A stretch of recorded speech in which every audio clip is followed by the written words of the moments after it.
Tuhan bersamamu dan bersama rohmu.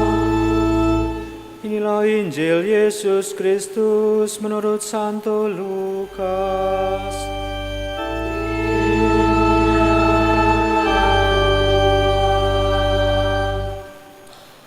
Sekali peristiwa, seorang ahli Taurat berdiri hendak mencobai Yesus. Katanya, "Guru, apakah yang harus kulakukan untuk memperoleh hidup yang kekal?" Jawab Yesus kepadanya, "Apa yang tertulis dalam hukum Taurat? Apa yang kau baca di sana?"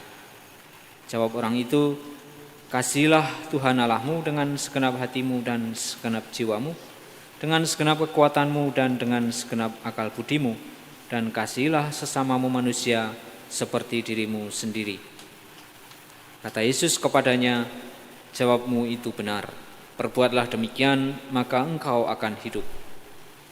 Tetapi untuk membenarkan dirinya, orang itu berkata lagi kepada Yesus, "Dan siapakah sesamaku manusia?" Jawab Yesus, "Adalah seorang yang turun dari Yerusalem ke Yeriko. Ia jatuh ke tangan penyamun-penyamun yang bukan saja merampoknya habis-habisan, tapi juga memukilinya, dan sesudah itu meninggalkannya setengah mati. Kebetulan ada seorang imam turun melalui jalan itu. Ia melihat orang itu, tetapi melewatinya dari seberang jalan. Demikian juga seorang Lewi datang ke tempat itu. Ketika melihat orang itu, ia melewatinya dari seberang jalan. Lalu datanglah ke tempat itu seorang Samaria yang sedang dalam perjalanan. Ketika ia melihat orang itu, tergeraklah hatinya oleh belas kasihan. Ia pergi kepadanya lalu membalut luka-lukanya, sesudah menyiraminya dengan minyak dan anggur. Kemudian ia menaikkan orang itu ke atas keledai tunggangannya sendiri, lalu membawanya ke tempat penginapan dan merawatnya. Keesokan harinya ia menyerahkan 2 dinar kepada pemilik penginapan itu, katanya, "Rawatlah dia, dan jika kau belanjakan lebih dari ini, aku akan menggantinya waktu aku kembali." Menurut pendapatmu, siapakah di antara ketiga orang itu adalah sesama manusia dari orang yang jatuh ke tangan penyamun itu? Jawab ahli Taurat itu, "Orang yang telah menunjukkan belas kasihan kepadanya." Kata Yesus kepadanya, "Pergilah dan perbuatlah demikian." Demikianlah sabda Tuhan.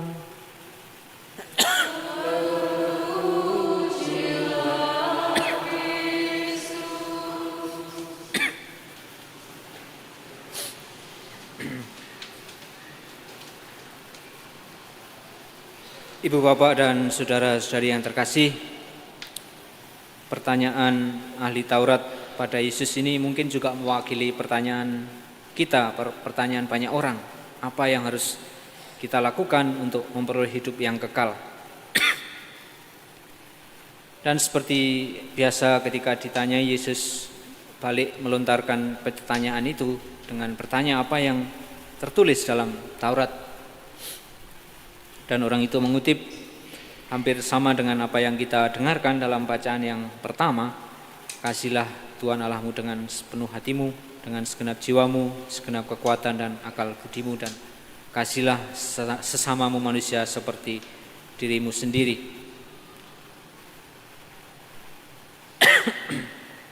Tetapi lalu orang ahli Taurat itu ketika dikatakan bahwa jawaban itu benar, lalu balik bertanya, "Siapa sesamaku?" Lalu barulah Yesus menyampaikan perumpamaan yang lalu bagi para pendengarnya akan sangat mengguncang, memporak-porandakan asumsi-asumsi yang mungkin selama ini mereka miliki. Dikisahkan dalam perumpamaan itu seorang yang melakukan perjalanan dari Yerusalem ke Yeriko. Dan ini sebuah perjalanan yang pada waktu itu sangat penuh bahaya ya. Jaraknya kurang lebih 20 km, tetapi perjalanannya sendiri berbahaya karena berbatu-batu dan menurun tajam gitu ya. Yerusalem itu letaknya kurang lebih 1000 meter lebih tinggi dari Yeriko, sehingga harus menurun. Dan di sepanjang jalan itu terkenal banyak perampok atau penyamun, sehingga sampai pemerintah Romawi membangun sebuah pos tentara untuk mengamankan tempat itu. Dan dikisahkan orang itu jatuh ke tangan penyamun, dirampok habis-habisan dan ditinggalkan dalam keadaan hampir sekarat. Saya kira perjalanan ini juga menggambarkan perjalanan setiap orang dalam hidup ini. Ada banyak hal yang dapat membuat kita terluka, membuat kita sekarat, tidak hanya secara fisik tapi juga mungkin psikologis, mungkin mental. Dosa, ketidakadilan, penyakit atau ketakutan itu dapat melukai dan mencederai kita. Dan perjalanan atau peziaran kita sebagai manusia menjadi semakin tidak mudah karena kita sendiri sebagai manusia rapuh, kita sendiri sebagai manusia mudah jatuh, entah dalam dosa, entah dalam kejahatan, dalam hal-hal yang justru menghambat kita untuk menuju tujuan yang kita mau capai. Tujuan yang mana? Tujuan yang juga ditanyakan oleh ahli Taurat tadi, tujuan untuk memperoleh hidup yang kekal. Dan mungkin orang lain akan melihat juga bahwa kita atau kita melihat orang lain terluka, rapuh, sekarat gitu ya. Tapi orang juga bisa pura-pura tidak melihat, pura-pura tidak tahu. Dan ini yang kurang lebih terjadi pada imam dan Lewi yang lewat di samping atau di dekat orang yang sekarat tadi. Mereka melihat tetapi melewatinya. Mengapa? Kita tidak tahu. Mungkin buru-buru ada hal yang harus dikerjakan, mungkin harus pergi ke bait Allah, ada kurban yang harus dipersembahkan mungkin, atau memang sama sekali tidak peduli. Tetapi satu hal yang saya kira ingin disampaikan oleh Yesus adalah bahwa kesalehan religius itu tidak sama dengan belas kasihan atau bela rasa. Orang bisa saja hafal 10 perintah Allah atau kalau dalam hal ini perintah yang utama, tetapi tidak memahami bahwa inti dari kesemuanya adalah kasih dan lalu gagal untuk mengasihi. Orang bisa saja pergi ke gereja setiap minggu atau bahkan setiap hari, tetapi buta terhadap realitas kemiskinan atau ketidakadilan di sekitarnya. Atau orang bisa saja berjalan anggun ketika menjadi pelayan liturgi, tetapi juga berjalan anggun juga ketika ada orang yang sekarat ya. Berjalan lewat gitu aja. Mungkin alasan atau dalih yang sering diungkapkan adalah kita melayani Allah, kita melayani umat. Tetapi mungkin Allah tidak ingin dilayani seperti itu, bisa jadi. Justru ingin agar kita membantu orang-orang yang membutuhkan seperti yang terjadi dalam kisah. Itu menggambarkan bagaimana atau digambarkan di sini imam dan orang Lewi yang menggambarkan sosok orang religius, tapi belum tentu orang yang saleh secara religius punya hati nurani atau bela rasa terhadap mereka yang menderita. Lalu datang seorang Samaria yang bagi orang Yahudi, orang Samaria itu adalah orang yang dipinggirkan, orang yang tersingkir gitu ya. Mereka adalah orang yang setelah pembuangan Babel kembali ke Kanaan, tetapi lalu mencampur adukkan agama Yahudi dengan agama-agama atau dengan dewa-dewa yang ada di sana, sehingga boleh disebut bid'ah begitu ya, atau penyembah berhala bagi orang Yahudi. Dan najis, dianggap najis oleh mereka, tidak boleh masuk ke bait Allah gitu ya. Kita mungkin masih ingat percakapan Yesus dengan perempuan Samaria yang bagi para murid terasa aneh, tetapi bagi Yesus biasa saja. Justru orang Samaria ini yang berhenti, dia melihat, berhenti, lalu berbuat sesuatu. Tidak hanya merasa belas kasihan, tetapi dia juga berbuat sesuatu. Dia merasakan compassion itu ya, bela rasa atau belas kasihan itu, lalu merawat luka-luka orang yang dirampok itu, menitipkannya pada penginapan, bahkan membayar semua biayanya.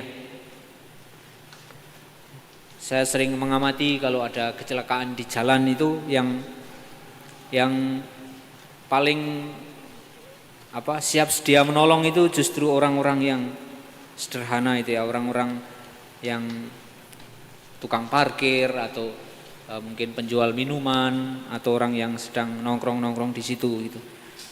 Jarang orang yang sedang berkendara itu ikut turun dari kendaraan lalu membantu, termasuk saya juga.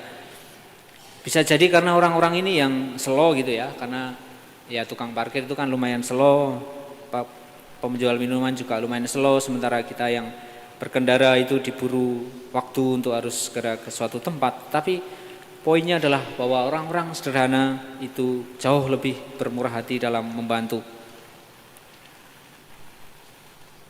Kisah tadi menunjukkan banyak orang yang melihat, 3 orang melihat, tapi hanya 1 yang merasa compassion, merasa belas kasih. Dikatakan tadi hatinya tergerak oleh belas kasihan. Dan dari sedikit yang merasa, lebih sedikit lagi orang yang bertindak biasanya. Maka pertanyaan dari ahli Taurat itu dibalik oleh Yesus di akhir kisah, siapa di antara ketiga orang ini yang menurut pendapatmu adalah sesama manusia dari orang yang jatuh ke tangan penyamun itu?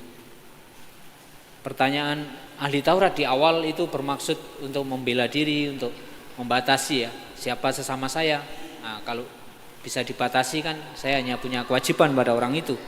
Tapi Yesus justru memperluas cakrawala pandangan mengenai siapa sesama kita. Sesama kita adalah semua orang yang membutuhkan.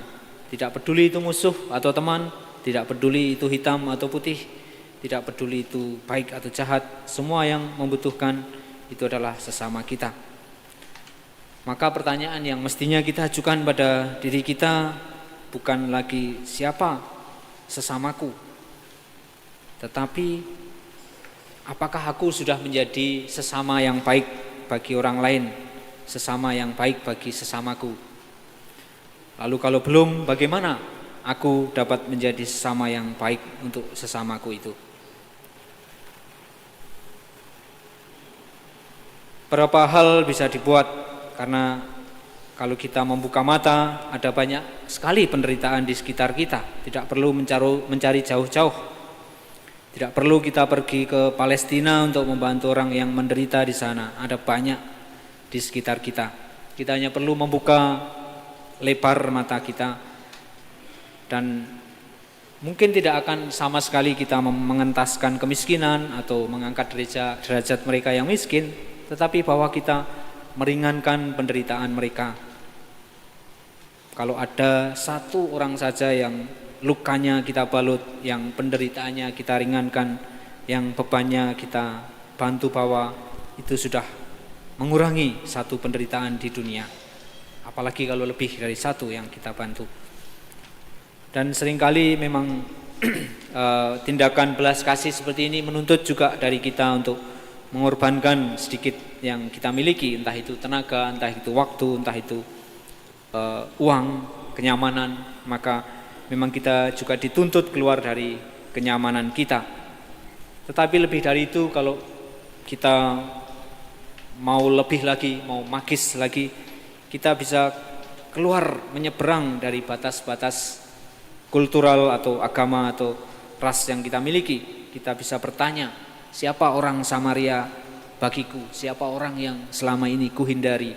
Siapa yang orang yang selama ini tidak aku sukai? Itu justru orang Samaria yang mungkin membutuhkan dan dikehendaki Tuhan untuk kita bantu. Maka marilah dalam perayaan Ekaristi ini kita mohon rahmat, supaya dalam peziarah kita sebagai manusia, kita juga saling membantu sebagai sesama, saling meringankan beban, saling meringankan penderitaan, mungkin penderitaan fisik, mungkin juga penderitaan non-fisik dan menjadi sesama yang baik bagi sesama kita. Sembari kita juga menggali semangat dan kekuatan dari Yesus sendiri yang pasti senantiasa akan merawat luka kita, meringankan penderitaan kita, dan juga membantu membawa beban-beban kita. Kemuliaan kepada Bapa dan Putra dan Roh Kudus, seperti pada permulaan, sekarang, selalu, dan sepanjang segala abad. Amin.